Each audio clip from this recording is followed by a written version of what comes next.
All right, ladies and gentlemen, my name is John Oshameza. This is the CounterRevolution Podcast.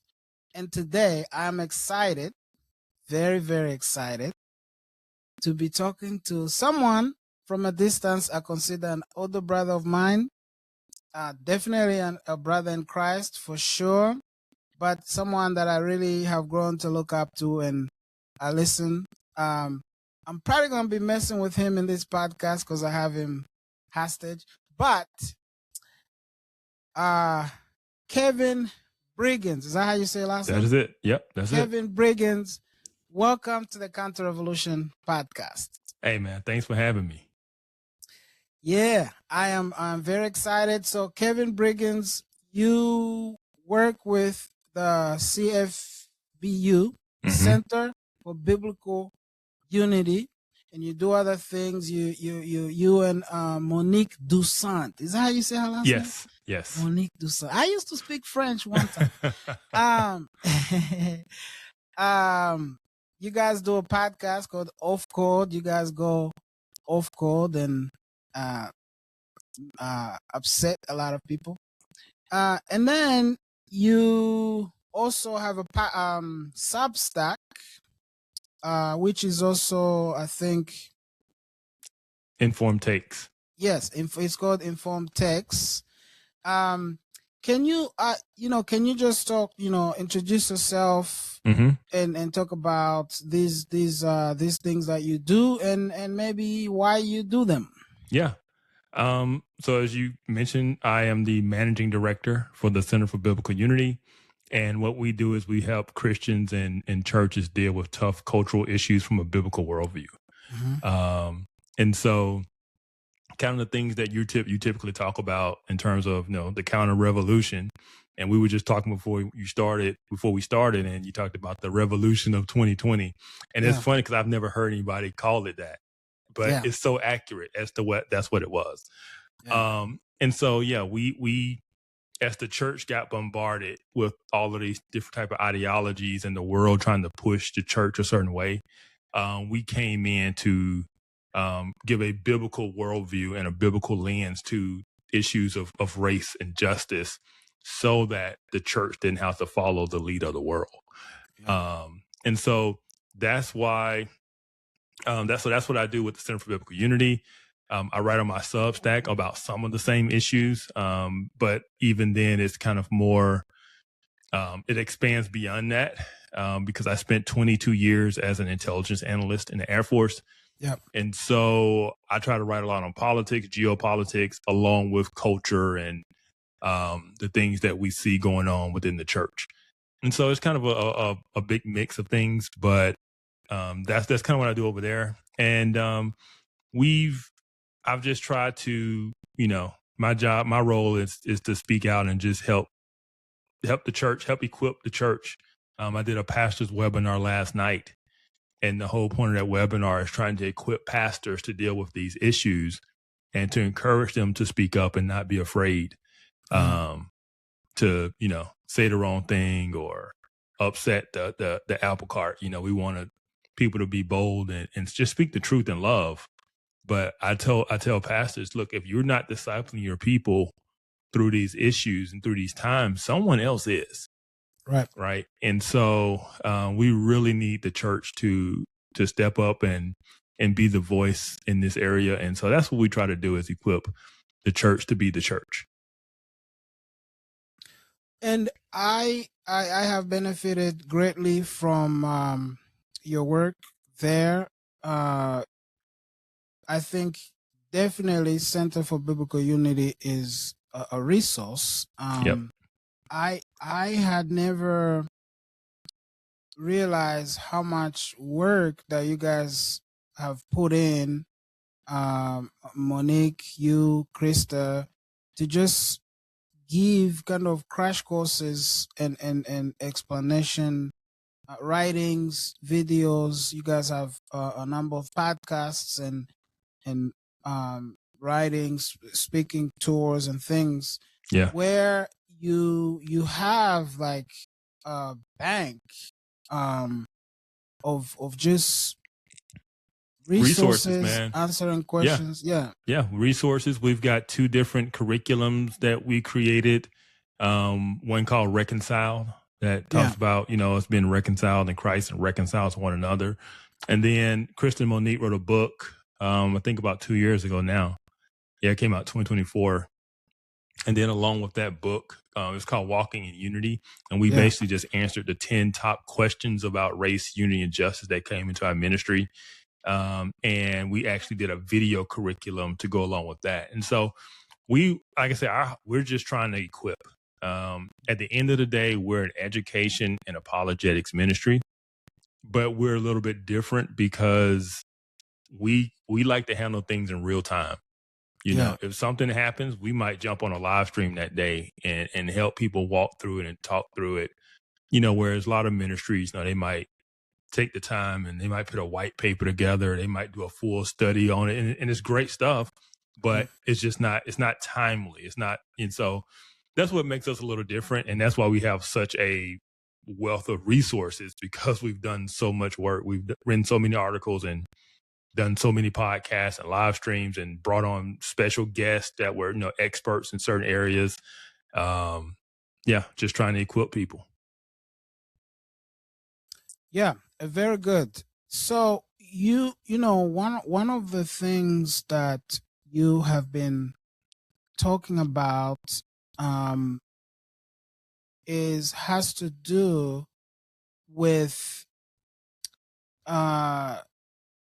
just the, I guess, low view of history from unfortunately just Americans in general, but also Christians. Yeah. And we have a lot of problems. We have, for example, it recently came out that the Southern Southern Poverty Law Center.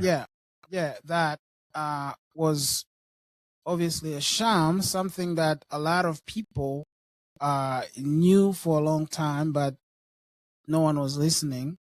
I know I have been very much interested in some of your talks with men such as Chad Jackson. Yeah. With regards to Martin Luther King and the civil rights movements, the voting rights, civil rights legislations, which has been prominent in the news today, and which is what sparked in my mind the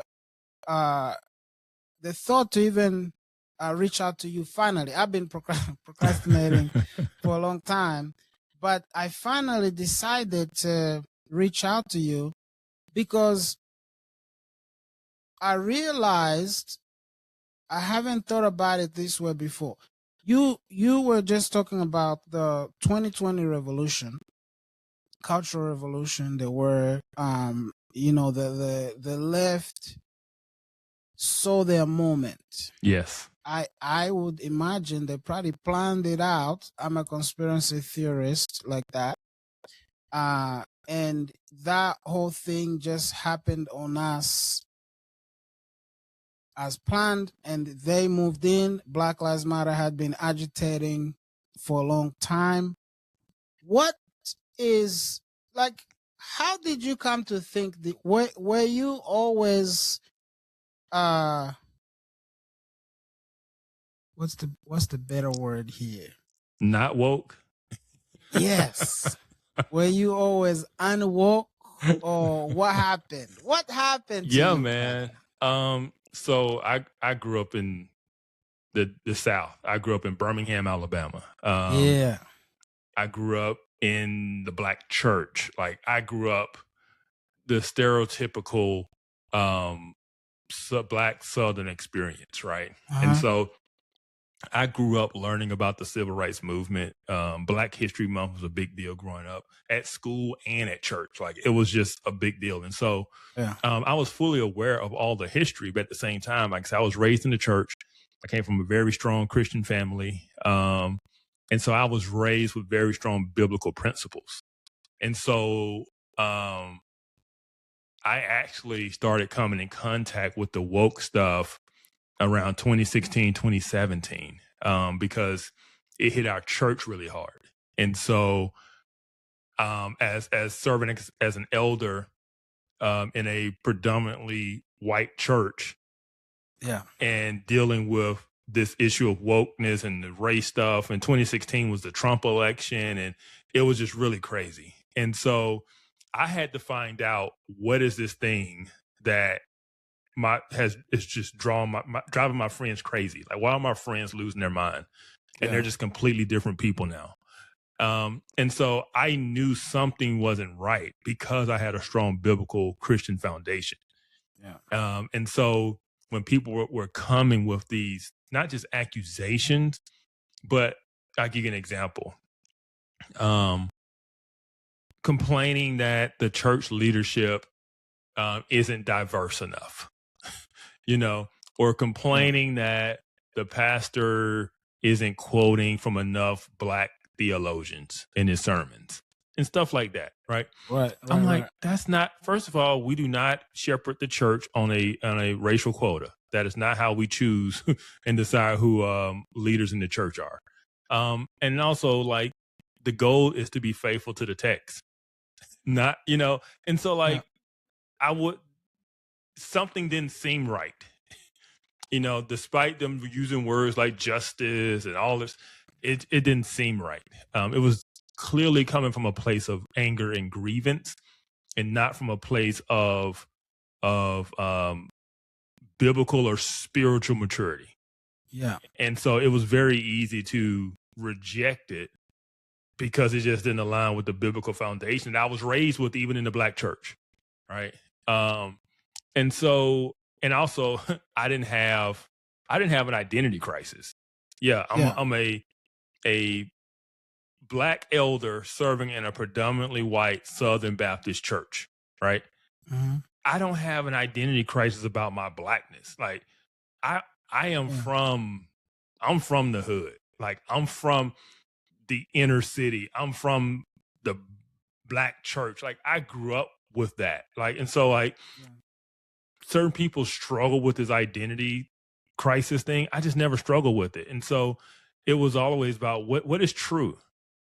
I care about what is true and what is right. I don't care about skin color. I don't care about,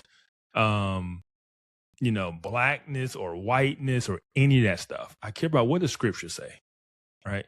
And if you stay grounded there, you won't be pulled away. No matter how strong the cultural forces are, you're going to stay grounded because you're grounded in the Word of God. And so that's kind of what I've always been unwoke. And that's what kept me from going woke, is just being grounded in truth.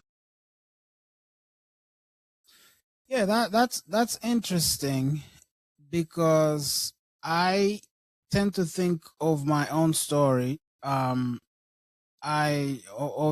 I'm Black, but I'm not. You're actually African American. I'm the real African American. Yes, I am the real African American.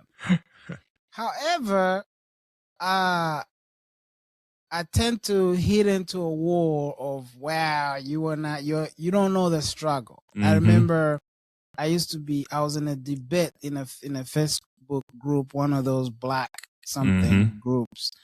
And they told me, oh, you they call you a tether.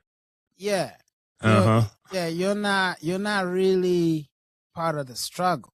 You know. I said, oh, so you guys are trying to throw me out of the group. Not that I cared. I don't really care. Same. I've never. I've been thrown out. I'll say this. I grew up on hip hop. I grew up in Zambia. And I grew up in the 90s, early 2000s. So I grew up on hip hop. Yep, same. And so I tend to say that critical race theory in hip hop raised me. so I wanted to be black. I remember when Obama became president.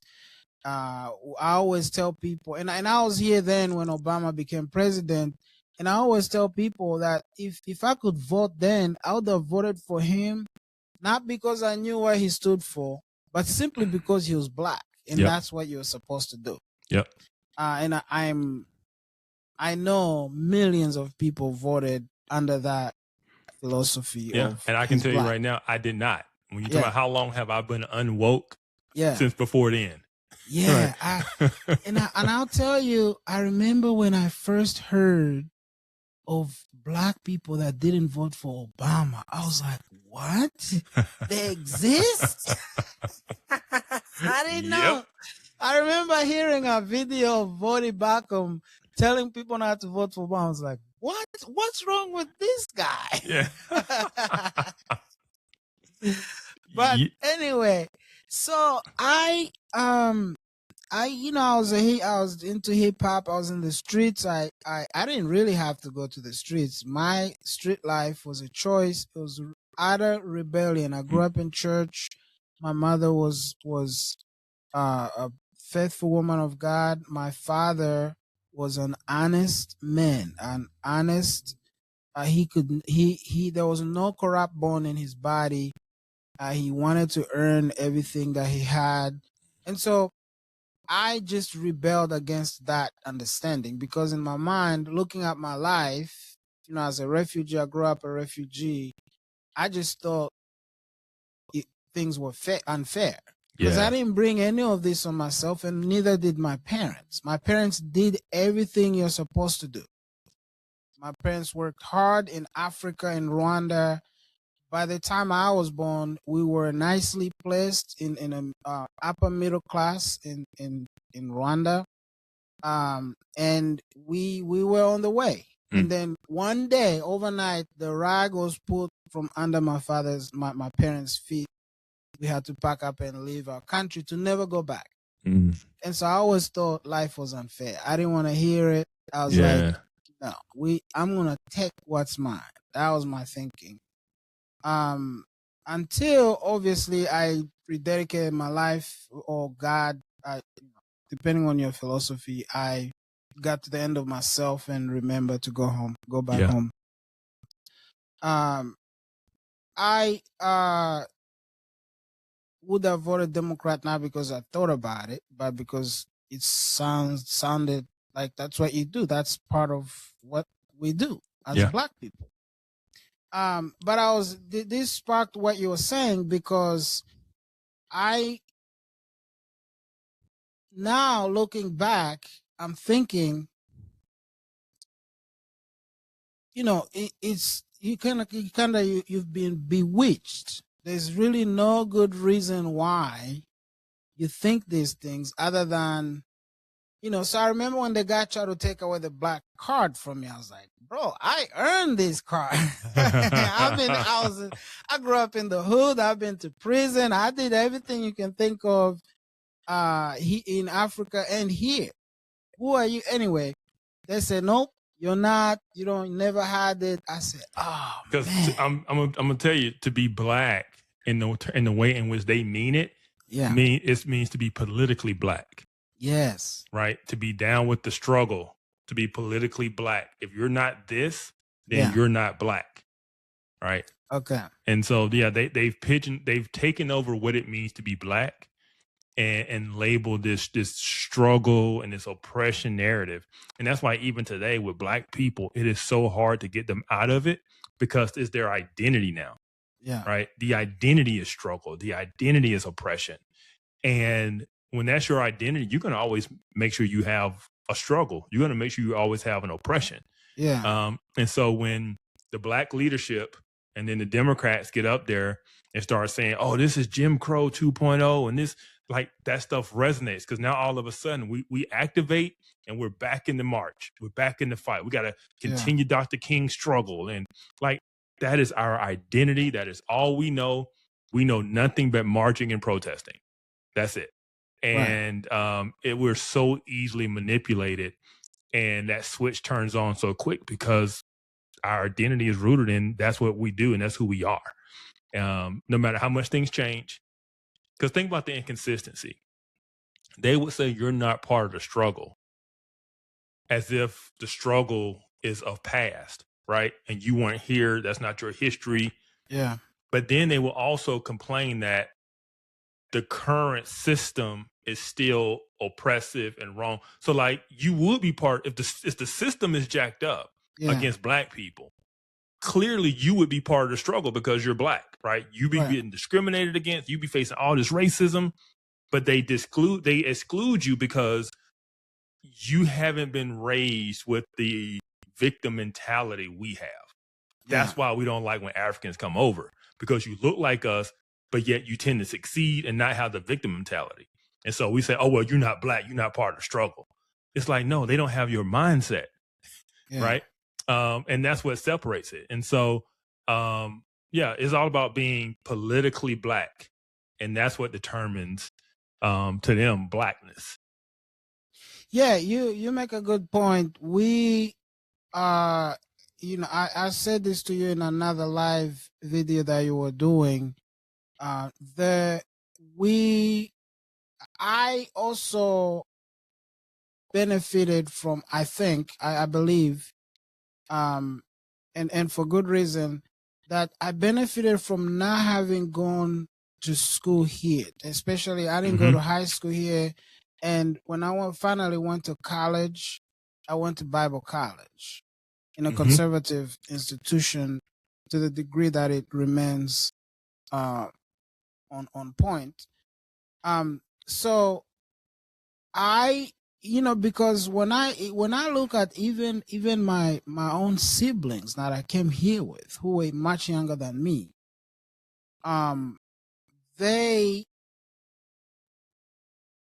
kind of came into this worldview and the environment and adopted all these things. And so we would sit across each other on the dinner table, and they think I'm a traitor to the rest, right? I'm a black face, but not a black voice. Or what did you guys say in your one video? Kinfolk and not skinfolk. Yeah. All skinfolk and kinfolk. Right. Yeah. Right. So, okay, how did we get here? Let's go back a little bit. Let's reverse, because I don't think this happened by accident. It did. So, can you talk a little bit about the civil rights movement? To what degree do you think it was useful? If you think it was useful at all, how was it co-opted? Because I'll let you go by saying this. I remember one of the phrases that Chad Jackson always uses that I like is that black people used to be a trying people, and then at some point they became a crying people. Yep. So how did we get there? Yeah. So you kind of got to go back a little bit before the civil rights movement. I would consider the civil rights movement mid 1950s. In the 30s, late 20s, 1930s, you have the Communist Party, even from orders up from Stalin to target the black community, because they understood that race relations was the sticking point, the way black people were treated. And so it's one of those things of you take something that's a legitimate problem and you exploit it in a country. And that's what happened to us.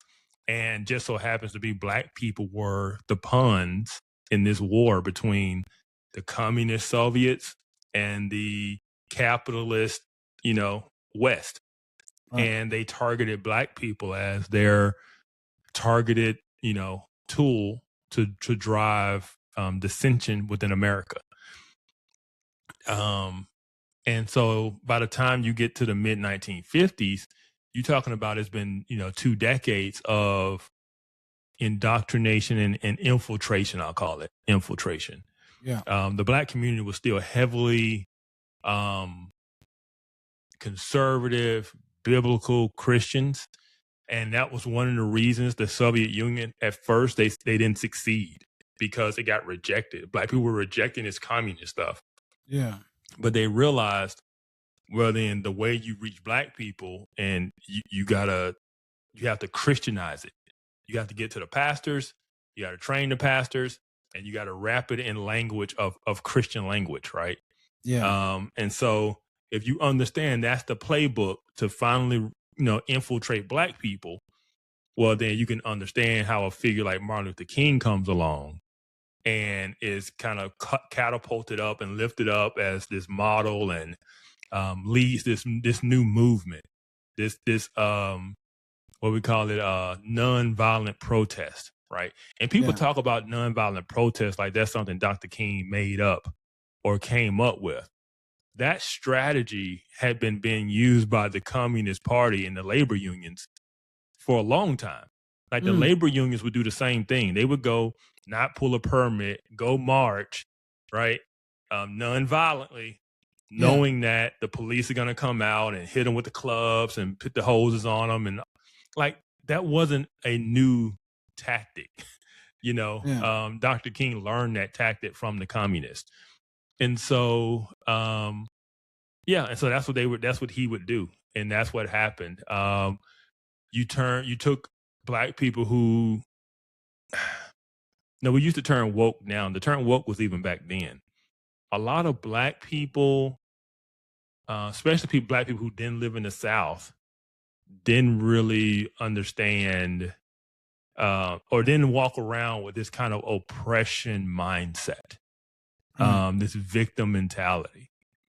Think about it. And then the Civil War ends in 1865. Black people are free. By the 1920s, you've got Black Harlem. Like Black people are doing things, right? You've got, everybody loves to talk about Black Wall Street, but that was the 1920s. You're talking about 40 years removed from slavery, and you got full-blown business districts, you got culture, you got business owners, you got doctors, you got bankers, you got 40 years out of slavery, right? Yeah. And so when Chad talk about Black people were a trying people, that's what he's talking about, right? He's talking about Booker T. Washington and Tuskegee and the mindset of, hey, our situation is what it is, but we're going to make the best of it, and we're going to work our tail off, and we're going to show, and we're going to be good, upright, people, and we're going to get to the point to where no one can even deny us, right? And that was the mindset. But that all changed. It changed when the Soviets started to exploit envy and jealousy and bitterness, kind of the stuff you were talking about, right? You felt like life was unfair, and what did that lead you to, right? It's the same mindset. And you go back and you watch some of those films and that footage of like these people talking, they're just angry, bitter people. And you can say, well, they had a right to be angry, Jim Crow and like all this stuff. Yeah, but it was manipulated. That's what people don't understand. These people were manipulated to be that angry and then sent out into the streets to protest for a purpose. And it wasn't just about civil rights. So when you ask me what benefit did it do, Black people earned civil rights. We got equal rights. It was successful. Jim Crow, rightly so, was thrown out because it was unconstitutional. And then you get the Civil Rights Act. You get the Voters' Rights Act in 1965. It was successful in passing legislation that gave Black people equal rights. That was the end of its success. The negatives, to me, far outweighed those wins, because once again, shifting us from the trying people to the crying people, right? Black people simply just became about protest. It became about justice. No justice, no peace. The church it transformed the church because the church became the hub of the civil rights movement. And so the pastor's no longer preaching Christ. He's no longer preaching the cross. He's no longer preaching, what is he preaching? Social justice. He's preaching activism, right? Because that's what the movement was. And so, and when you stop doing that, you stop holding people accountable, you start preaching righteousness. And what do you end up getting? You end up getting people who start living life that's not in line with scripture. You start getting out of wedlock babies and all of this type of stuff, right? Because the church changed its mission. It got off mission. And so,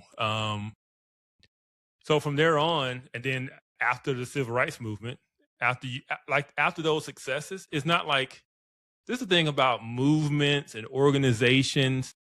When they're successful, they don't just close the doors and just walk away. Like, hey, we did it. Good job. Everybody go home, live life. No, they rebrand themselves for a new mission, right? It's a new grift.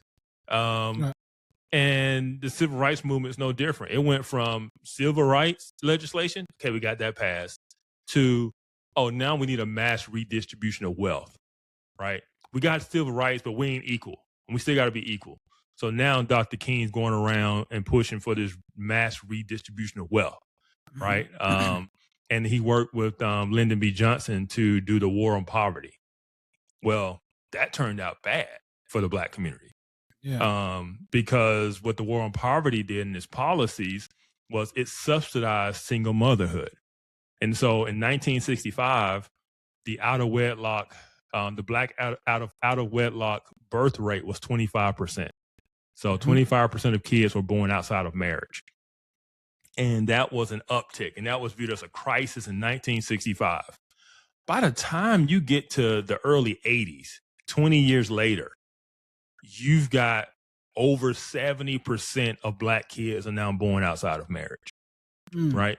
Because the government came in to help, and they subsidized single motherhood. And, you had the no man in the house rule. So where if a young woman had a man in the house, she couldn't get aid. She couldn't get, and so they were incentivized to not have the man in the house, to not be married, because the government was going to come in and pay them, right? So you got a project, you got a government housing, you got food stamps, you got all of these different programs that you now get. And as you get another kid, you get more money, right? And so the government was subsidizing single motherhood with the war on poverty. And so, so a lot of the things that we end up dealing with that no one wants to talk about came out of legislation that King wanted, right? Because King was he called himself a democratic socialist. Yeah. Right. But he surrounded himself with full-blown communists. So that's where, Chad, believes he was a communist. I believe he was too. I don't think you don't surround yourself with nothing but communists.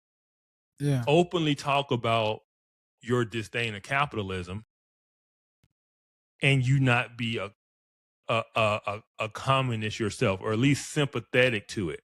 Yeah. You went to the Highlander school, which is like the communist training school. Yeah, it was just there. And then you look at King's life, you look at his theology. It just wasn't good, and things are coming out now. Everybody knows now that, King was out there being a womanizer and just not he wasn't a very strong pastor. Let's put it like that, right? The way he was living was not in accordance with someone who would claim to be a Christian, let alone a pastor. And so the movement, it turned Black people into this kind of rage protesting machine that simply would believe that that Black people can't succeed until white people do X, or until the government gives us X. And that was one of the downsides of the civil rights movement. It was successful. Like, it was successful in overturning Jim Crow. It was successful in giving Black people civil rights. So once that's successful, that simply just becomes, that's the playbook. That becomes how we need to do things. That is how Black people progress. It was never, okay, we achieved this. Okay, now let's get to work, right? Let's get to work, raising our families, businesses. Like, let's just build now. We got Jim Crow gone, so let's do our thing. No, it was the next fight and the next fight and the next grievance and the next grievance. It just continued, and it's continuing today, right? We see it today. You know, they overturned the fact that Black people can't have special carved out districts. Like, you can't just draw a district based on race, and Black people are upset, right? And they're saying this is oppression. It's not oppression to not be treated special. But that's what Black people have been since the 1960s. We've been a special class that got special rules, special protections, special considerations getting into college, special considerations in hiring, federal contracts. Like, we got used to special privileges. Even though we claimed the whole time we were downtrodden and still oppressed, there were special privileges put in place because of the Civil Rights Act and different parts of it. And then, and of course, the Voters' Rights Act. And so now that those things are being rolled back and they're saying, okay, you're no longer a special class. You're just going to be treated like everybody else. We're screaming from the rooftop because we've spent the last 60 years making sure we don't lose those special privileges, right? It's like a person that's on welfare. I know, guys who do inner city ministry now, they will talk to these young girls, these young women about marriage, right? And the thing they're concerned about, if I get married, I'm going to lose my benefits. Yeah. Right. And so they live their life in a way to simply continue to keep their benefits. The Black community as a whole has lived that way, right? We have focused our politics because the civil rights movement taught us this, that our political power came from our grievance. So the one thing we can't do ever is lose our grievance. And so that's why they continue to argue the way they do, no matter how much things change. Everything is a continued grievance. Everything is a thing from the past. You still owe us because we're trying to maintain political power. And we're also like, we don't want to lose the grievance because we don't want to lose the special benefits like we just lost. And so, that was the downside of the civil rights movement. It had an overall negative effect on Black people because, as Chad liked to say, it took us from a trying race, a race that was on the uptick big time. Like I said, when you talk about where Black people were coming out of slavery to where they were in the 1930s, 40s, like Black people were on the trajectory up. Yeah. And then it came to the idea of it's not happening fast enough. Right. Yeah. And people got disgruntled and worked up and told that, everything was against them. And they just became angry. And so that's kind of how we got here is the Soviet Union targeted the Black community. And now even today, the things that we hold to as Blackness are simply Marxist ideology. Yeah. That's all it is. And we've incorporated it and called it Blackness. I'm like, y'all don't think the Black fist and the Marxist fist look very similar? Like everything you're saying, revolution and all of this stuff, like that's just Marxism, which is another, is ironic. I'm like, that's just another white ideology from another white man from Germany. Yeah. And we've adopted it as if it's some organic Black thing. Like, and so, that's really how it happened. That's really the tragedy of the Black community is that we've been used as a tool. And sadly, the Black community has been trained to believe that everything is about us. Like, that's why they try to rewrite history. And America didn't start in 1776. It started in 1619 when the first slaves. Like, we try to center everything around us and this narrative of suffering and slavery, right? And then even today, I joke, if the president sneezes, they will claim that he tried to sneeze on Black people. Like, it's just Like everything is about us. We view everything through a racial lens. We are the center of the universe, and everything that happens, everything that someone else does is about us, right? Yeah. And it is a very narcissistic mindset, but that's how we view everything. And it's sad. You try to pull people out of it. You try to get them to understand other viewpoints. You try to get them to understand politics from a red versus blue perspective. Like, if you're going to be 90% blue, you can't claim that Republicans are attacking you or coming after your district because you're black. Like, you're 95% voting for the other party, right? But that can't be considered. Everything has to be centered around race and oppression. And the motive is always racism against black people.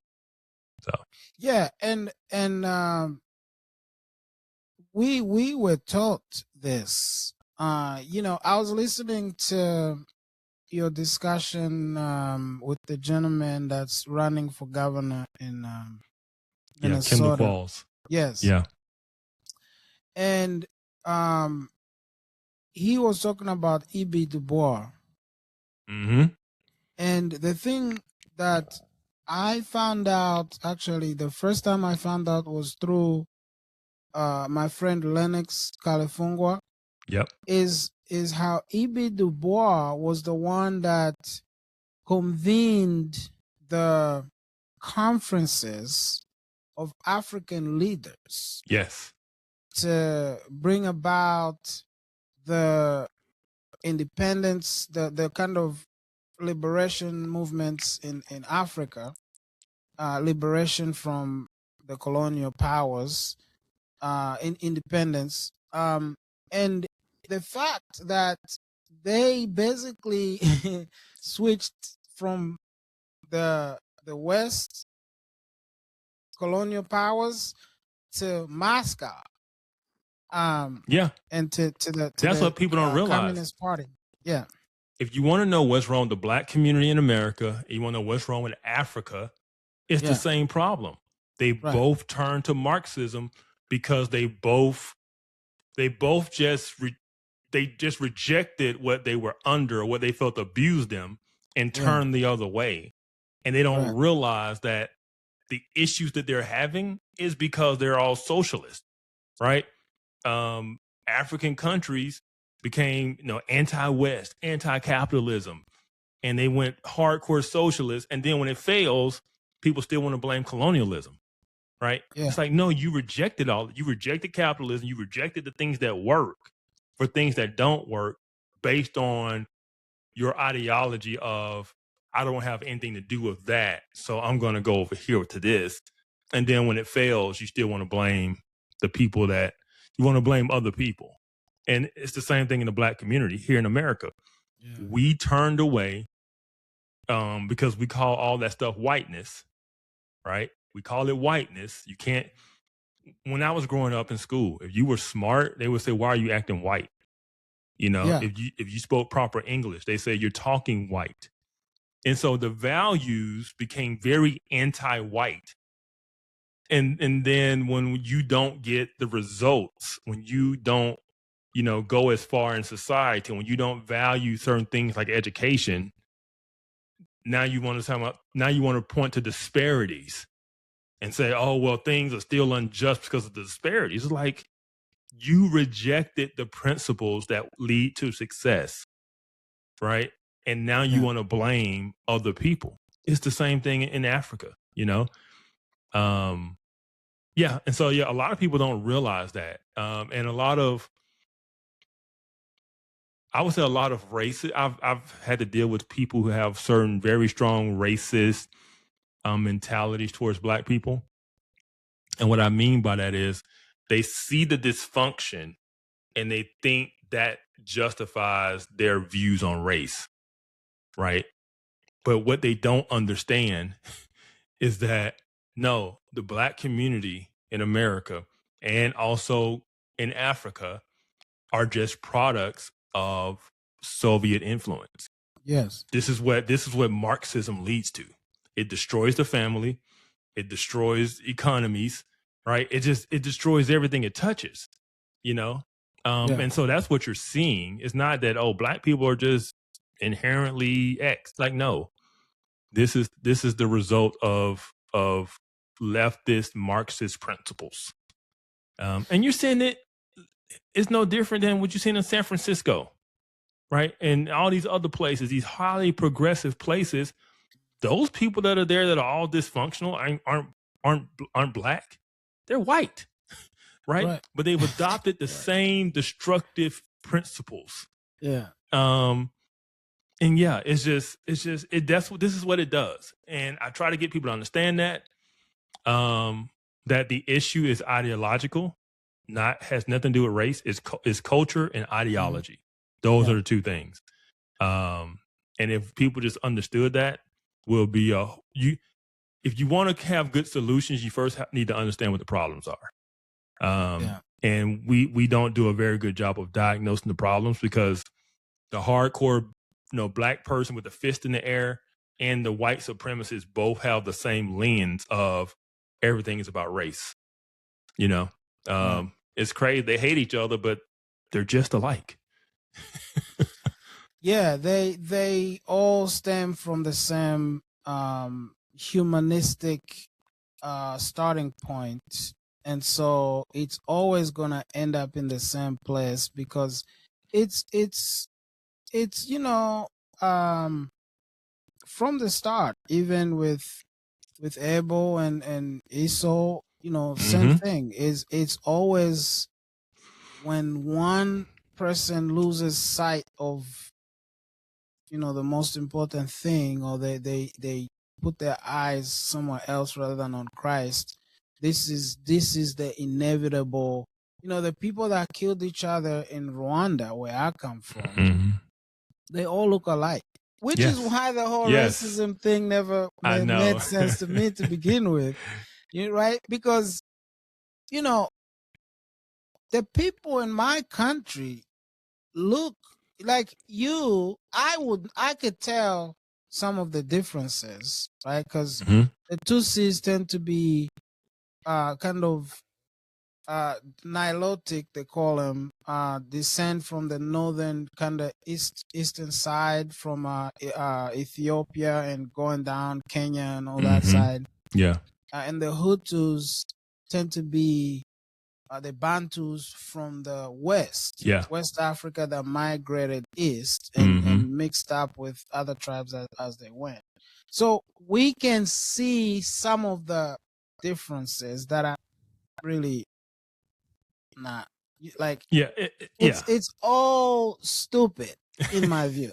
That's the best way to put it. Yes, it is. It's all stupid, but it's blood feuds that go way back. It's all has to do with jealousy and resentment, as you were saying with Krista and Monique in the other video.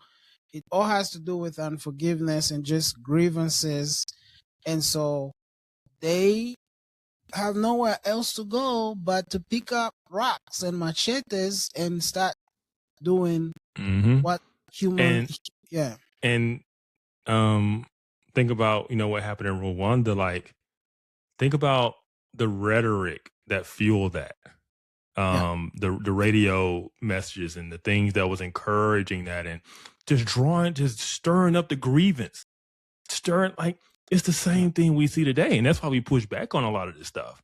But some of this rhetoric, especially coming from, very left-wing progressive places, not even just on the racial side, but just politically, the level of just, you're almost not human to them anymore. Charlie Kirk gets murdered and they celebrate. Like, any person with a soul who saw that should have been disturbed and saddened and broken. You had people making TikToks celebrating. Like, you have failed to see people as human beings, and that's what happened in Rwanda. It got so bad, the anger and you dehumanize people. And once you dehumanize people, you can justify doing anything to them, And so that's one of the reasons we try to like just call out some of this rhetoric, because it can, if people aren't careful, it can lead you to be like, yeah, you know, yeah, you're right. Yeah, they right. They have done us wrong. And next thing you know, you're out there in the streets. You know, we saw it in the revolution of 2020, right? People out in the streets acting a fool, burning down stuff, stealing stuff. Why? For what?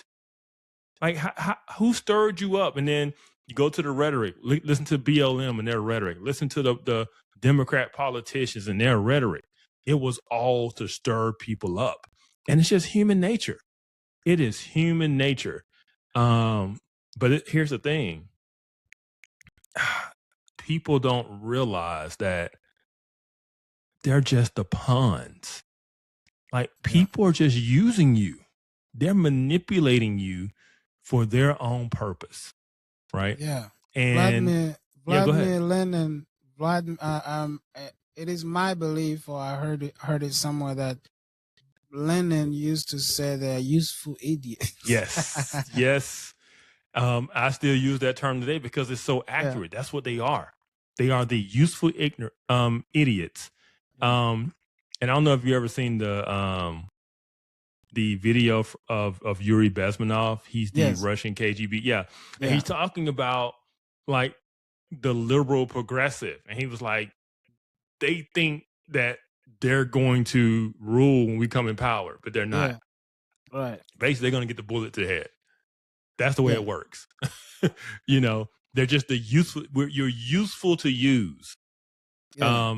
The Islamists did the same thing in Iran in 1979. They used the progressives from the universities to do this uprising to overthrow the Shah. And then when this theocratic Islamic regime comes to power, the first people they take and shoot in the back of the head is the progressives, because they just used you, right? And history just keeps repeating itself, and these people keep allowing themselves to be used because it's emotional manipulation.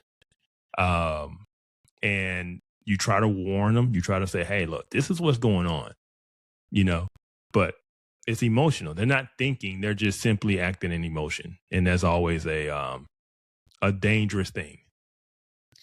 Yeah.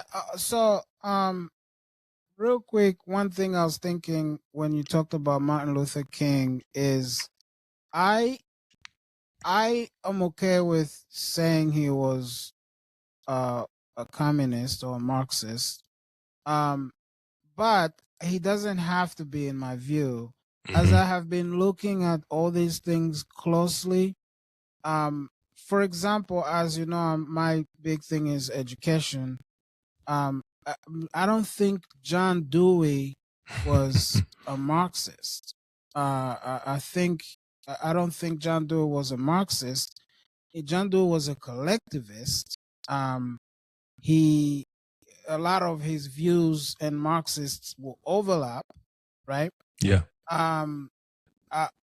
But he is comfortable with Marxists, especially the neo-Marxists. In fact, he did a lot of the work to pave the way for the Frankfurt School over there at Columbia. And so, in my view, Martin Luther King was more of a critical theorist type who drank the water and was in the kind of system without knowing good and well what it is that he stood for as a progressive, because that's what progressivism is. It takes on whatever shape is there, but it itself is an empty suit. Yeah. And so now the people that were his handlers were obviously they were communists, like actual communists. Yes. And he knew that, and he was willing to go along because what he wanted was guaranteed, and also the lifestyle it afforded him as a celebrity and as able to satisfy all these urges, fleshly urges of any celebrity. He's your average Hollywood celebrity. In fact, that's mostly who a lot of times he spent time with, from what I have gathered. So he just a worldly guy. He's, to me, I guess he was a pastor, but I don't see how. I don't see how. And however, he has grown to be a god-like figure in society. He is. I mean, you and I, right now are committing blasphemy in even saying the things we're saying. I remember when I first realized, and this is during the 2020 revolution, when I first realized that Martin Luther King was not what I had been taught to believe. Mm-hmm. And this broke my heart. It broke my heart almost to the same level as Ravi Zacharias. Mm-hmm. Yeah. Because to me, that was like, you're taking away my, like, one of the pillars that I have to lean on to even think right in society. Right? And I'm thoroughly conservative by then. I have, but by 2020, I had shed all of my potentially woke tendencies. Yeah. So I'm firmly in. My black card has been taken. It's gone. I'm a coon all the way. I'm a res. What do they call it? Your Uncle Trader. Tom. I'm a res. Trader. Yeah, Uncle Tom. All of that. I hate black people. I hate myself. This is self-hatred on display. Yes. And then, but I always knew, this was more so, when the Black Lives Matter revolution was happening, for me, this was more so the Black Panther, Malcolm X type. That's what the Black Lives Matter movement was labeled as. We were on the Martin Luther King side.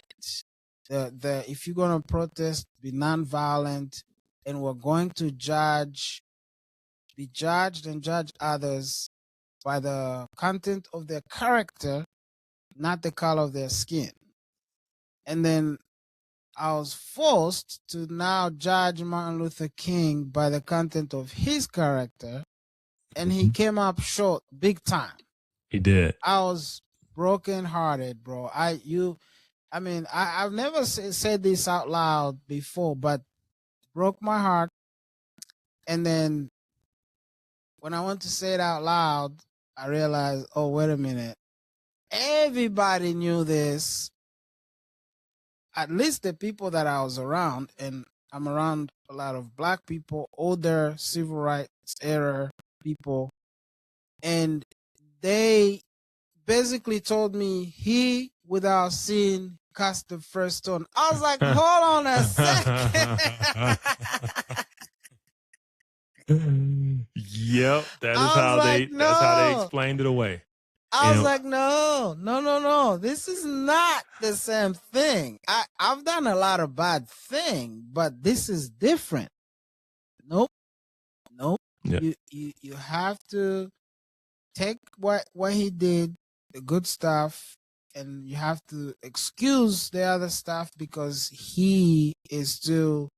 So, and I'm bringing that up to say I was duped in my education, in my history. I always thought organizations like the NAACP were on the right side of history. Same here, man. I grew up with it. I've always thought that the people vote Democrat because the Democrat Party is the party that has helped black people achieve the things that they've achieved. So you're from the South, you're the legit black here, even though your card has been revoked, but we're gonna give it back to you temporarily to explain to us the party switch situation, because you know, yeah, there's a party switch situation. So people disagree on if the party switched or not. Mm-hmm. And my answer has always been it's complicated. Yeah. There was a switch that took place. People can't deny there was a switch in terms of voting patterns and things like that. I think what people argue against is that all the Democrats did not become Republicans and all the Republicans then become Democrats. When they say a switch, that's what they're saying. They're saying that didn't happen. And I would say, no, that didn't happen. But what you had was before 1964, the black vote used to be pretty split between Republicans and Democrats. There was this whole idea that 95% of black people are voting one way. That just wasn't a thing. And then 1964 happens, and Barry Goldwater, who was the Republican nominee, he was from Arizona. Mm-hmm. He was and he opposed the Civil Rights Act on the basis of, and he was right. And I've done podcasts where I've said this: the Civil Rights Act is unconstitutional. It really is, and it's going to get overturned one day. But he opposed it on constitutional grounds, and he even said, "I'm not against, I believe black people deserve equal rights." But he didn't believe the federal government had the authority to impose this on the states, right? And so he was against it on constitutional grounds. Well, up to that point, not only did black people split their vote, but the South was Democrat, right? It was blue. Yeah. And then in 1964, Barry Goldwater lost the entire country except for the South. He won the whole South because the issue was over the Civil Rights Act. And that was the first election that black people at 90% or above voted for Democrats or voted one way. And so you have this kind of switch that happens. You have the blue South, all of a sudden votes red. And then you have black people who used to be split. All of a sudden, they're just voting straight blue. And it's been straight blue ever since 1964, right? Yeah. That's where that whole thing came from, that black people vote Democrat. And Lyndon B. Johnson said it. He did the Voters' Rights Act. He did the War on Poverty.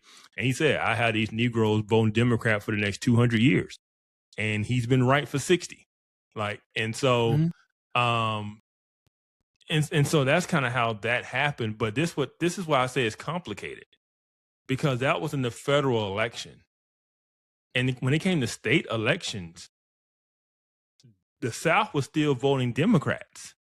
The parties weren't completely aligned the way they are today, where you think Republican, conservative, Democrat, liberal. That polarization happened over time. Yeah. At the time in the 1960s, that wasn't the case. I remember my lifetime in the 80s and 90s, we still had Democrat governors in Alabama. Right. And so, but presidential election, straight red, straight Republican. It's weird. It was not aligned the way it is now. And so that's why people argue over this big switch. Did it happen? Did it not happen? Yeah, that was definitely a switch. And I even use Reagan as an example, because Reagan spoke at the RNC convention for Barry Goldwater. And Reagan was a Democrat. And Reagan's speech, I encourage people to go listen to it, because he could have written that speech today. Yeah. And the title of the speech was A Time for Choosing. And so this was Reagan switching from Democrat to Republican. And his whole concern was the communist infiltration into the Democrat Party, right? And the direction the Democrat Party was heading. 1964. And so there was a movement happening of conservatives moving away from the Democrat Party and progressives moving to the Democrat Party. So it was starting to happen then. but it was completely separate from the federal level to the state level. It's like I said, Alabama was still voting in Democrat governors. Matter of fact, Republicans never controlled the state Senate in Alabama until 2010 was the first time there was a Republican majority in the Alabama State Senate. And that was because of the Tea Party movement in 2010. But that, for most people, that's crazy. Like, no, the South has been Republican, yeah, in federal elections, but in state elections, those Democrat roots were still very heavy. And they even used to call them, the Dixiecrats. So even though the National Democrat Party was moving very far to the left, it was Southern Democrats that kind of kept it grounded because they were still kind of conservative. Bill Clinton was the governor of Arkansas as a Democrat in the South, right? Jimmy Carter out of Georgia in the 1970s, Democrat, right? But nobody would say Jimmy Carter and Bill Clinton are Klan carrying Democrats. Like it's complicated.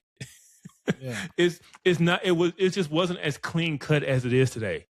It is so, the line is drawn hard today between what is a Democrat and what is a Republican.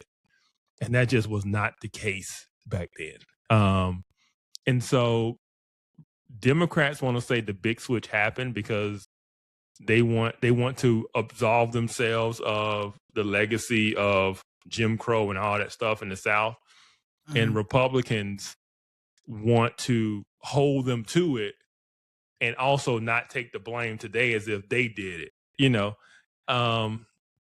but political parties are not, they're not stagnant. They flow, right?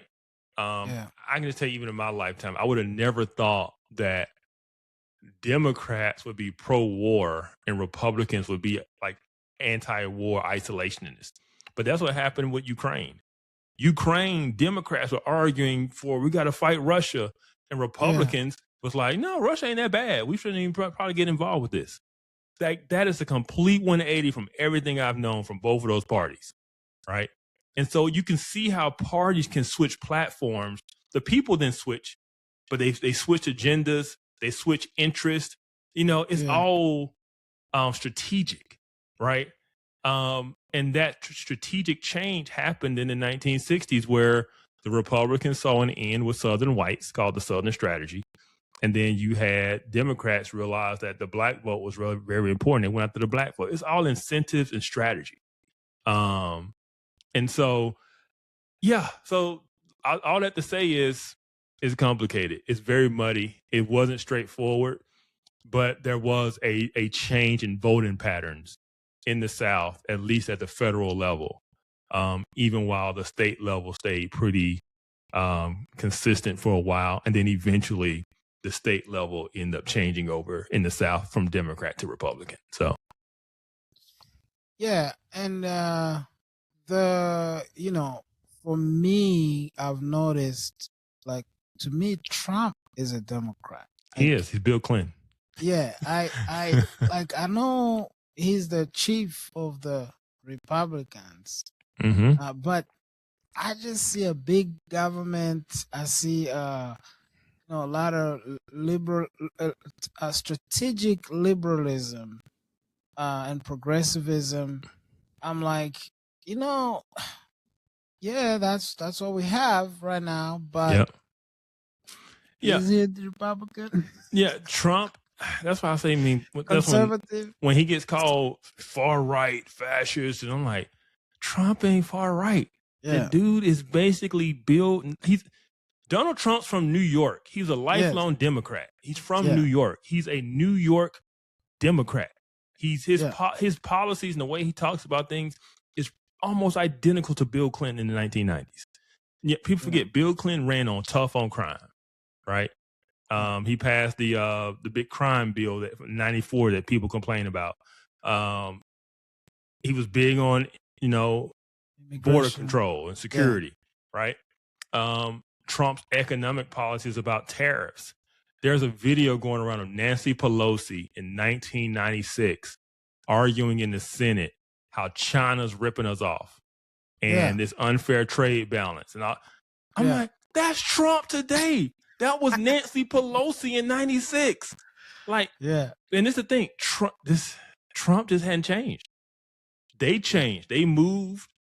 And when they moved, Trump just been Trump his whole life. You go back to listen to him when he's talking on Oprah about running for president. He's saying the same things then. And that was the 1980s.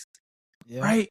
And so, like, this idea that he's some far-right fascist, I'm like, dude, it's just a 90s Democrat that, crazy enough, makes him a Republican today because of how far left the Democrat Party has moved. A 90s Democrat that they used to love, used to be a beloved of the left. Yes.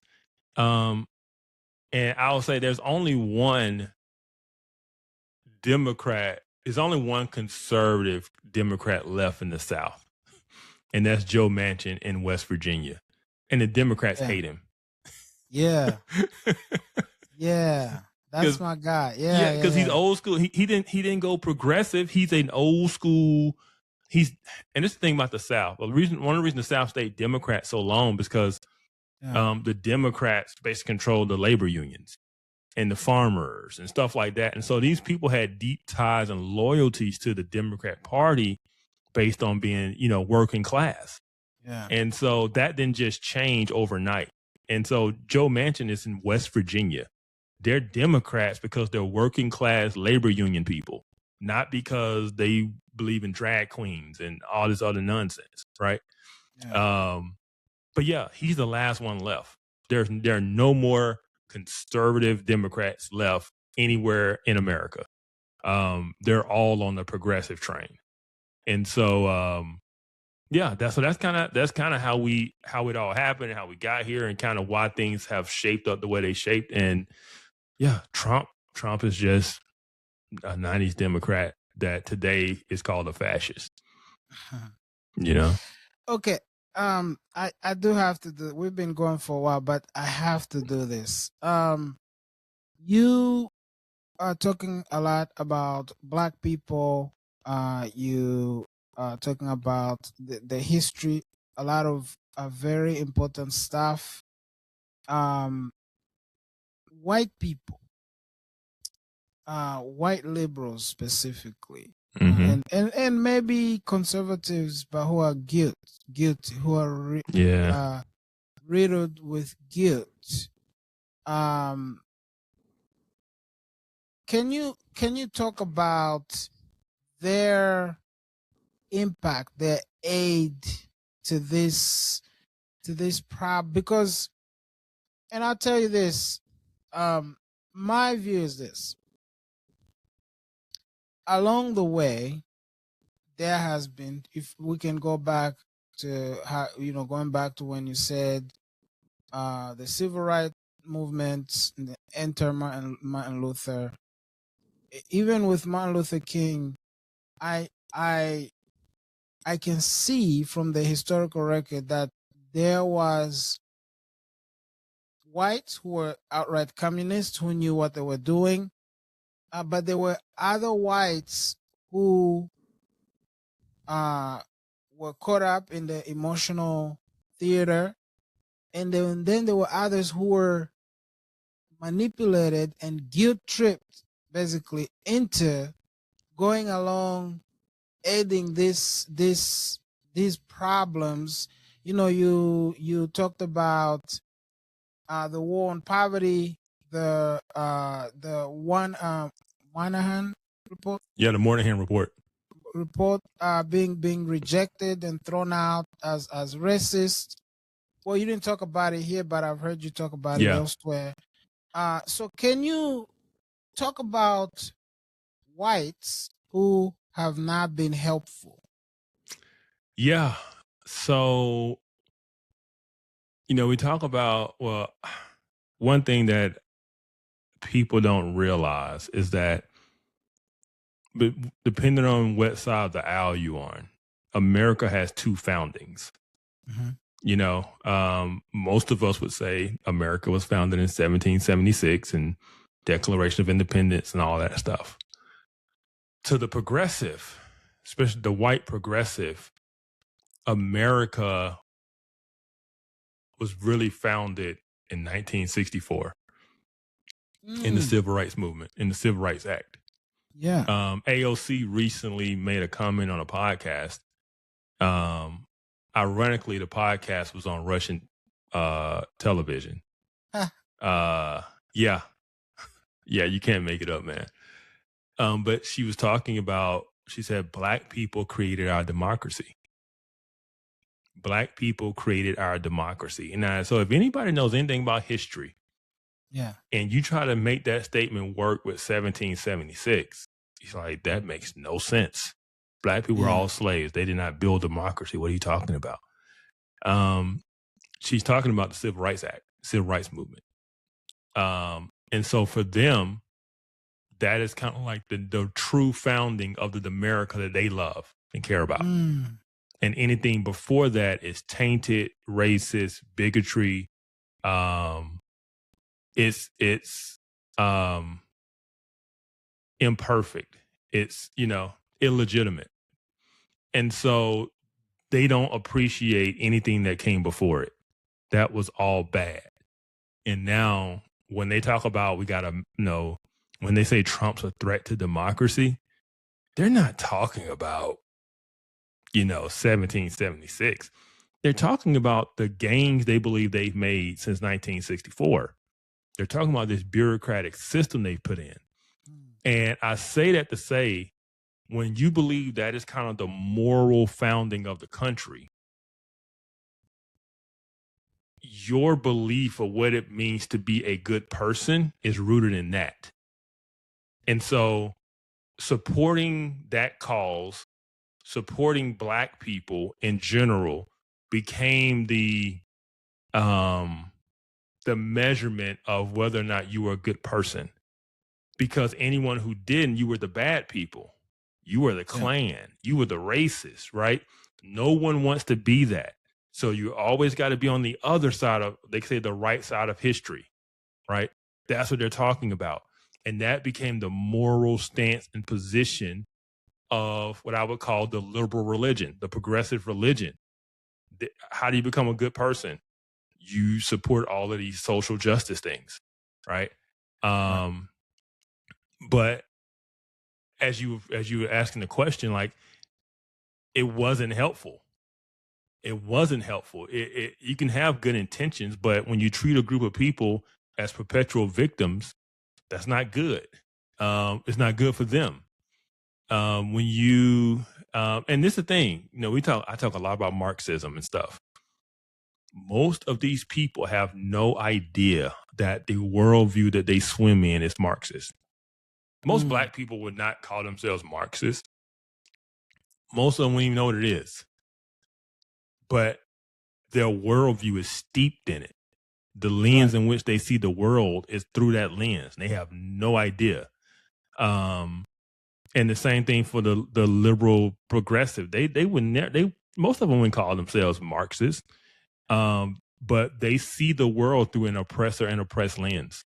They see everything through a lens of power and who has power. And based on which group has power and which group doesn't determines which group is righteous and which one is unrighteous. And it's a relative moralism instead of an objective moralism. And so when Black people riot and tear up Baltimore or Ferguson or Minneapolis, that's okay. Yeah. That's okay because they're the oppressed. And anything the oppressed do is justified as an act of resistance, or as Dr. King said, rioting is the voice of the unheard. And then you take those same people and they lose their mind over January 6th. Right? Because their morality is relative to position. If you're an oppressor, you're wrong. If you're oppressed, you're okay. It's good. And that type of mindset is how the vast majority of people on the left view the world. That's how you get people cheering for the October 7th attack in Israel, right? Yeah. Because that is an act of liberation from an oppressed people. But then they condemn Israel's defense and response because it's moral relativism based on positional value of oppressor or oppressed. And so that's the lens in which these people are seeing the world, and spreading that mindset, spreading that ideology, because it didn't just stop with Black people, right? It went to the LGBTQ community, right? And now these people, they got, think about this. I know we got to wrap up, but just to kind of give the example that kind of makes it hit home. Yeah. They used to be all about women's rights. It was all about feminism, right? Until a more oppressed group came along. Yeah. Right. And now, sorry, women, sorry, Title IX, but we've got to stand with the T's. We got to stand with the trans community, right? Because that is the position, that is the religion of progressivism. That is how they determine whether they're a good person or not. And it just continues to go on and continue to go on. And just like Black people, they will never, ever change that because their identity is rooted in that. Black people's identity is rooted in being oppressed, and the white liberals' identity is rooted in being an ally to the oppressed, right? And then you have you have white conservatives or Christians who are now also guilted into it, because even though they would reject all that stuff I just said, they are so afraid to be the people that Dr. King wrote to from the Birmingham jail, when he wrote to those white pastors who were not racist, but were telling him, hey, slow down. Hey, take your time. Hey, not like that, right? They wanted a slower, different method. And Dr. King basically ridicules them from his letter. A lot of these pastors, these conservative pastors, are so afraid to be those people because we've been told all our lives that those people were wrong. And Dr. King's letter is basically like Paul writing from prison, And if you stop and think about it, those pastors were right. They were right. And many Black pastors felt the same way. That's what we don't get told either. Dr. King was not the most popular figure. He was propped up to his position. And so that is the kind of the dynamics we're seeing today, and why people are so guilted into this, or they're just so like religiously zealous about it. It's because the way history has been framed from a moral standpoint. And if the Civil Rights Act and the Civil Rights Movement is the moral foundation of our nation, then it is. You and I are committing blasphemy right now, right? Yeah. You and I are, the vitriol that they now you can understand the emotions in which they come at us, because we're traitors. We're basically infidels, if I can use that term. Mm-hmm. You're infidels to the religion, and so. And not only that, you're apostates because you left it. Like you're supposed to be Black, and you go over there, you're an apostate. And so that is what we're dealing with today. And we have to push back on it. We have to teach proper history. We have to get people to understand that truth is not relative. Morality is not relative. There's objective truth and there's objective morality. We don't treat people differently by skin color. Well, at least that was the principle I was raised on. But apparently it's okay if they're white or if they're in the oppressor class. It's okay to treat them differently. But no, you don't. Go ahead. So I remember when I defended Trump in during 2020. Coon. Man, I remember people from church, people very close to me that I to this day consider family, said, John, is this you? This is you? I said,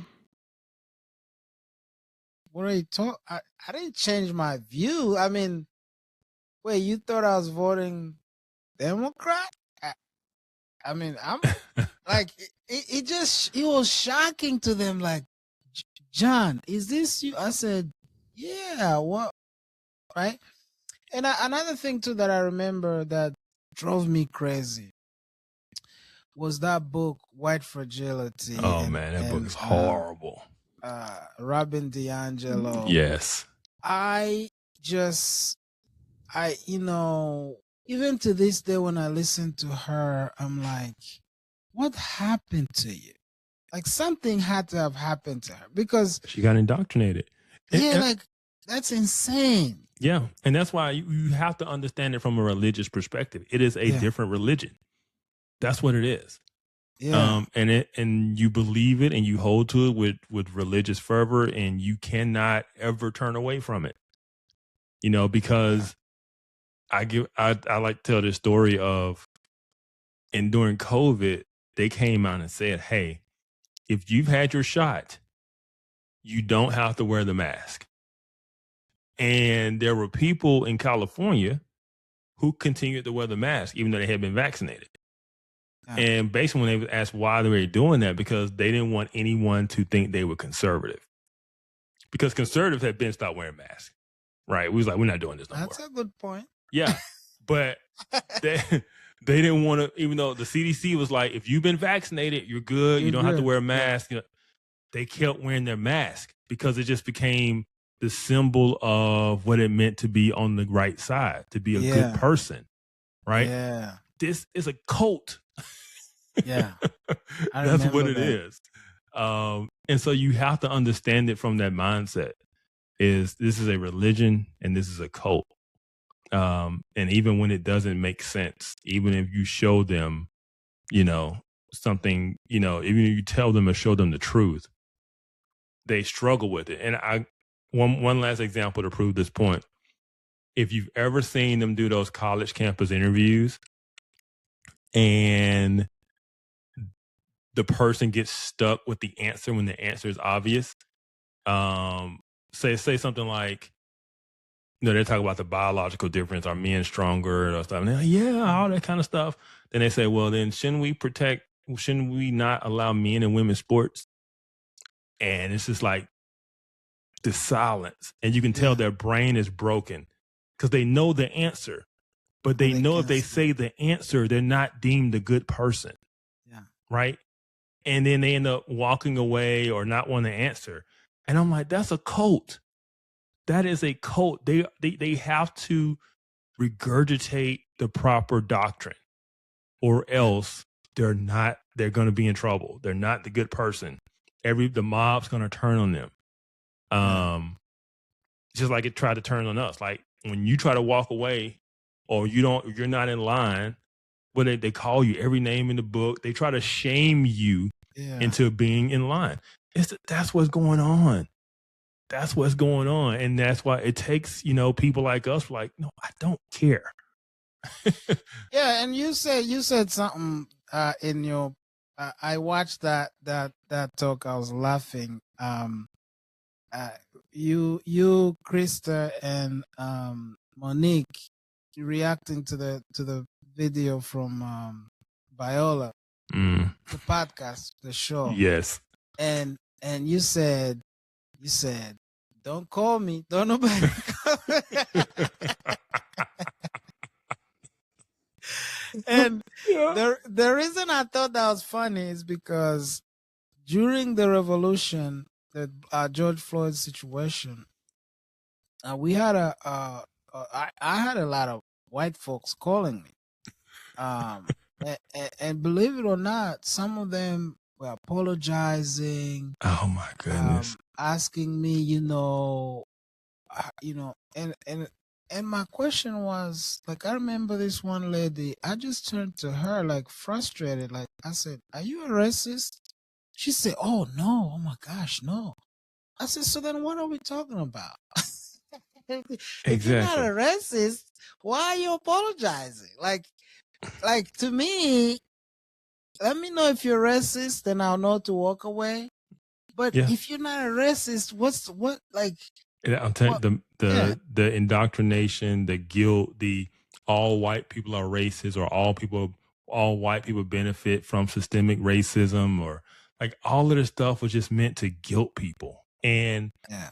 I'm just gonna be honest, like it just has no place in the church. That is not But how we are called to view and treat one another in the body of Christ. And there's no guilt by skin color, and there's no oppression by skin color. And that is why we have to reject it. And that's how you know it's also a false ideology, right? yeah, Because it contradicts and doesn't align with scripture as to what is true and to what is true justice, right? Um, I've never been a slave, and as far as I know, no white person I know has ever owned one. yeah, So this idea that I'm a victim and they're complicit, it just doesn't. That's not biblical. That is not biblical justice. And so that's what we need to tell people, and to let them know that the gospel is enough.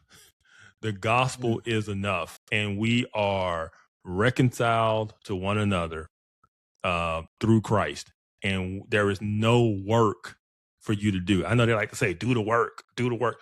There is no work you need to do for you and I to be reconciled. That's it, yeah, you know?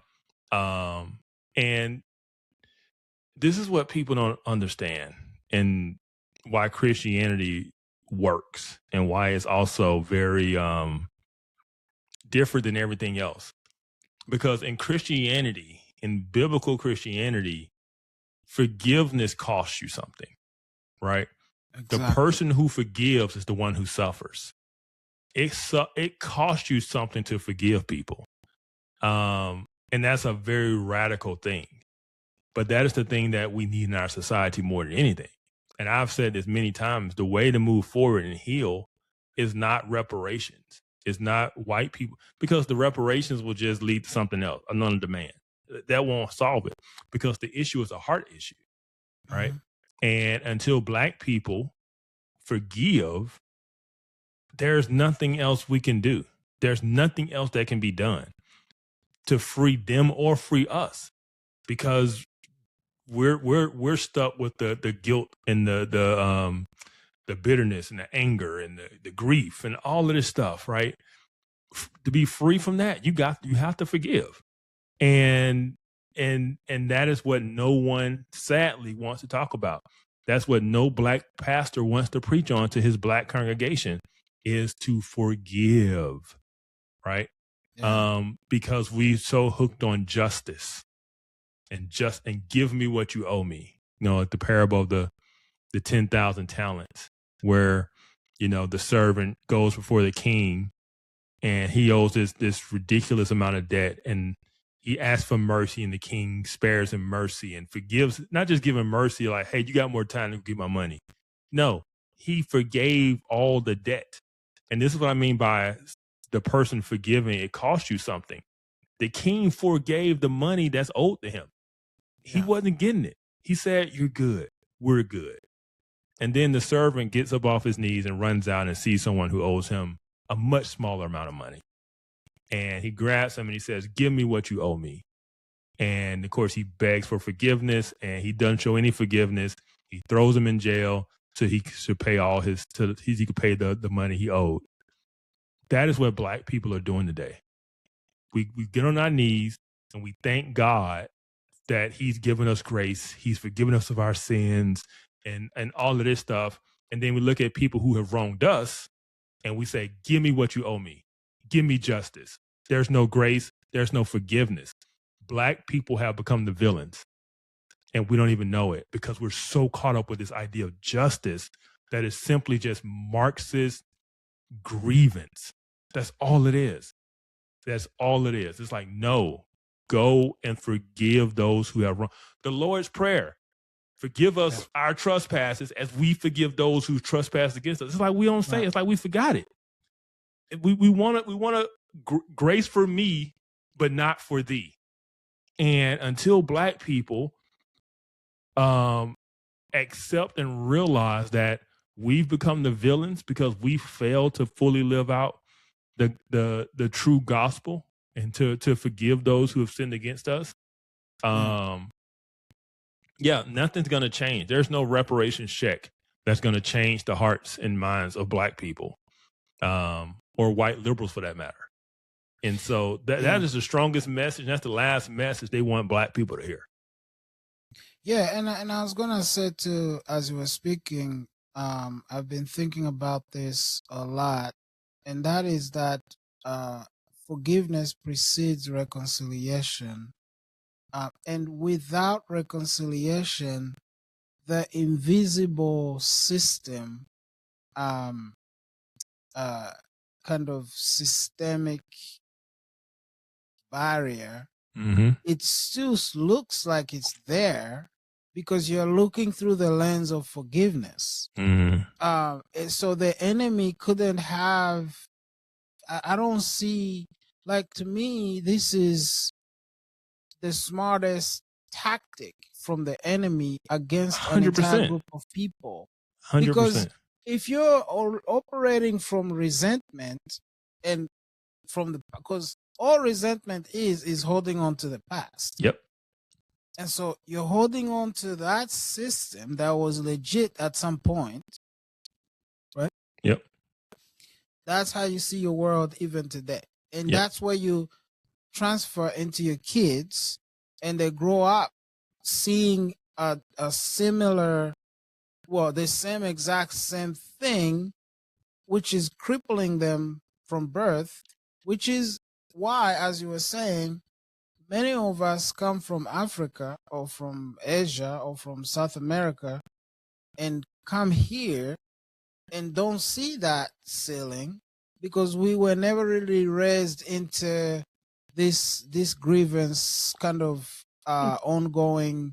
Yeah. And you know what they call it? You know what they call it? They say you don't have a race consciousness. Yeah. Right. That's how they say it. Which is unforgiveness, basically. Yes, that's all it is. Marxism is nothing but Marx's war against God. Yeah. That's all it is. He hated God. He hated Spurgeon. And what you see is his war against God. And people are carrying it out and living it out under the banner of Christianity, which is crazy. Freedom. Yeah. Yeah. Well, my brother, we've covered a lot of ground.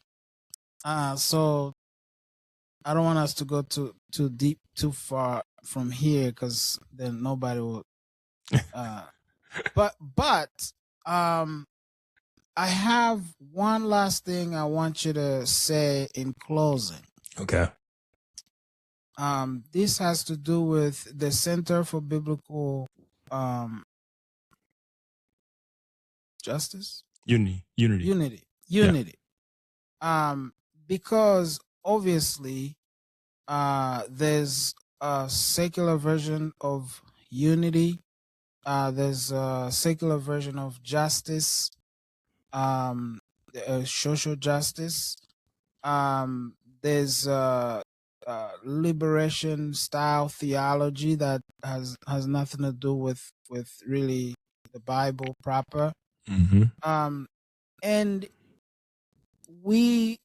our hearts here, we would like to point back to the answer, which Christians should be able to model this to the world. We should be able to rise above, learn from the past, see history for what it is, stop worshiping false idols like Martin Luther King Jr. And the civil rights movement, and on the other side, stop worshiping the Republican Party and and their own skin color and their own, Heritage. whatever. Yeah, heritage. Yeah. But rather we can come back. I hate to say the middle because that's a cliche. But we can come back to a place, a rock, a solid rock, Yeah. where we can have actual unity, because the world is supposed to know us, that we belong to Christ, by how we unite together. So can you help us kind of try to draft or craft a way back to reality? Yeah, it has everything to do with that rock you were talking about. And that rock is a biblical foundation. It is Christ being the rock. Our identity for both of those groups you're talking about, our identity has to be in Christ and who Christ says we are. And when you realize that your identity is in Christ and who Christ says you are, and you're part of the bride of Christ, then just look around. Look at the bride. The bride ain't black. The bride ain't white. The bride is people from every nation, tongue, tribe, right? And so once you have that mentality and that mindset, all of this stuff is, like you said earlier, it's stupid. Yeah. It is just stupid. And so get back to a biblical foundation. Stop being driven by culture, right? Stop being driven by unbiblical. And this is the difficult part, because it sounds Christian and it sounds right. They say justice, and you're like, yeah, God is for the oppressed and justice, but they redefine words, right? And so we have to ask ourselves, what is biblical justice? And one thing the Bible is very clear on is we are not to show partiality to the rich nor to the poor, right? You are to use equal scales. You're to judge people equally, and you are not to tip the scales in either way. It is not justice to tip the scales in the favor of the poor, because you feel the rich have too much money or whatever it may be. No, justice is everybody equal under the law and treated equally, not forcing equal outcomes. That is not justice. And so, just getting back to a biblical foundation and realizing that scripture's enough. We don't need worldly ideologies. We don't need critical theory. We don't need any of this stuff. And Dr. King is not Jesus, right? The civil rights movement was not the Great Awakening, or stop idolizing these movements and allowing these people to manipulate us into positions that aren't biblical, right? And so, that's the roadmap to get back, is revival, is repentance, is revival.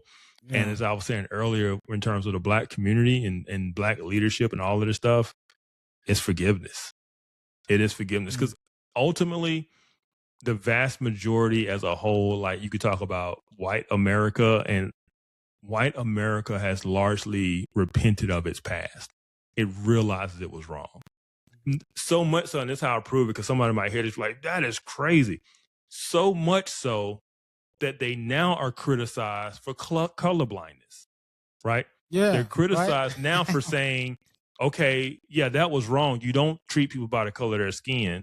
You treat them by the content of their character. We're going to be colorblind in terms of we're just going to treat everybody the same. Now they're criticized for that, and that's called racism. It's like we have to keep changing the definition and moving the bar to keep the grievance going, right? And to keep the guilt going. And so white America has largely repented of its past. And I can say that kind of like broadly, because one thing if you look at migration patterns in America, most of the white people today aren't even descendants of people who were here long ago. Yeah. Right. The two, when it comes to white Americans, the two largest ethnicities of white Americans is German and Irish. It's not British, right? It's not anything that had to do with the slave trade. These are people who came over in the 18th, 19th, and 20th century, right? Germans are the biggest group in America. They had nothing to do with any of that stuff. right? Yeah. And then it's Irish, and we know the Irish came over as indentured servitudes and all stuff. So just we mess up and we go, oh, white, and put all these people in this one group as if they're one people group when they came from various different places, came to America at very different time, and most of them, their ancestors had nothing to do with the things that we complain about. Yeah. And so, it's just we have to move past this stuff, man. And the Bible has the blueprint, and it's repentance and it's forgiveness. Yeah, and I would also add that something that is not as known today by many people, including conservatives and Christians, is that when they say racism, as we were talking at the beginning, when they say black, they don't really mean black skin. They Nope. mean ideologically Marxist, basically, Yes. communist. Yes. When they say white supremacy, it really has nothing to do with white people per se, like Nope. white-skinned people. It has to do with people who are not on the left, people who are not Marxist. Marxists. And so you have to stop playing in their games. You know, Yep. one of the things that you said in your previous conversation with Krista and is basically it's time to be done with this. Yes. Right? You stop giving this too much oxygen. You said stop caring, and I agree 100%. That might come off as, you know, you have to care as a Christian, but I think what you meant, and you can correct me is wrong if I'm wrong. Mm-hmm. I think what you meant is stop caring what they say about you because it's not true. Yes. Stop acting like it's true or like it has some kind of merit, right? Because if they are slandering you, if they're lying against you, you just have to look at them and say, you know, Lord, forgive them. They know not what they do, and keep it moving. Keep it moving. Love on them. It's like a toddler. It's like a toddler. Yeah. They throw a tantrum. If you give them what they want or give them the attention, you just play into their hands. Yeah. Right. And so when these people go off on these rants, what the dude, was it Justin Pearson in Tennessee, the black Afro wannabe civil rights leader? Yeah. Don't pay any attention to that nut idiot. Yeah. Like, no, he up there in the church dancing and shouting, and don't pay him. He just wants the attention. Yeah. If people stop paying attention to him, people stop talking about him, he'll realize that it doesn't pay him to act that way. And I'll just say this to kind of summarize what you were saying. This is the way I like to get people to understand it. When they say blackness is just code for Marxism. Yes. And when they say whiteness is just code for Judeo-Christian values and idea that Western civilization was built on. That's it. And so when they talk, we got to tear down whiteness, they're talking about Christianity. They're talking about principles like equal treatment under the law, like objective truth. These are things they call whiteness, you know? And then blackness is all about, you know, lived experience, and truth is relative, and postmodernism and all of this. Yeah, that's all it is. So don't let them, the blackness and the whiteness mean nothing. It's two ideologies that are competing against each other, and it's Marxism and it's Christianity. And they don't mix. Nope. Nope. Yeah. Well, Kevin Briggins, my brother, we've covered a lot of ground. We did. There's a lot more ground to cover. But for today, we'll stop here. I just want to thank you once again, for indulging me in my line of questioning here. In closing, can you tell us kind of where to find you, what you're doing, and what we can look forward to from you? Yeah, absolutely.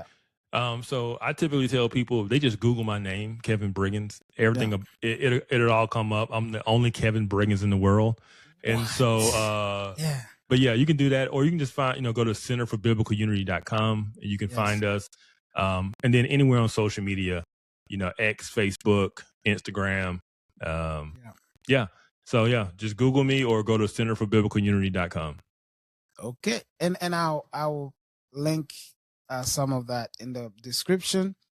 And that being said, my brother, thank you so much. And Absolutely. we'll stop here. All right, let's do it again. All right. Okay.